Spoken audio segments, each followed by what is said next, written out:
Kay Kong Jude, napanood niyo po yung press conference ni Vice President Sara last Friday. Ano lang po yung reaction niyo doon sa mga sinabi niya doon sa press conference, undermining or downplaying the impeachment made by the House against her?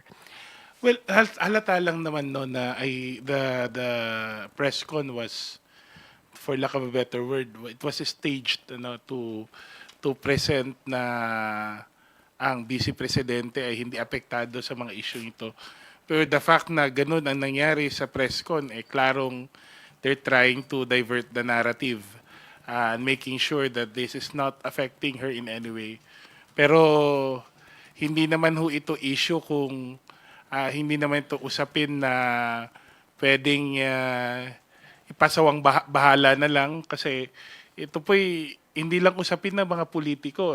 Katulad niya ng sinasabi ko, hindi ito laban naming mga politiko na pro or anti sa kanila. Ito po'y usapin ng pananagutan sa bayan. And I think that should be the message na dapat sana sinagot ng pangalawang pangulo. In all of these accusations, ano bang level of accountability niya bilang pangalawang pangulo ng ating bansa? Ano ba ang tugon niya dun sa mga ni-raise na mga accusations dun sa articles of impeachment? At hindi ho natin narinig yon. Pilit pong dinadownplay, pilit iniiwasan, pilit pinapakita na ito lamang ay isang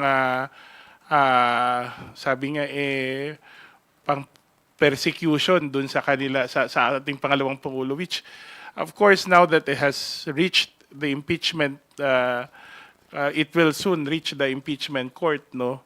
Hindi lang ito usapin ng politika.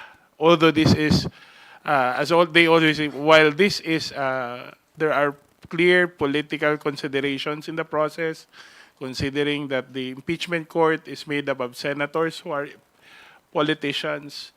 Remember, this is also a constitutional process, and the submission ng Vice President sa prosesong ito ay hindi lamang it's not up to her to submit. It's our duty to hold ourselves accountable for our actions.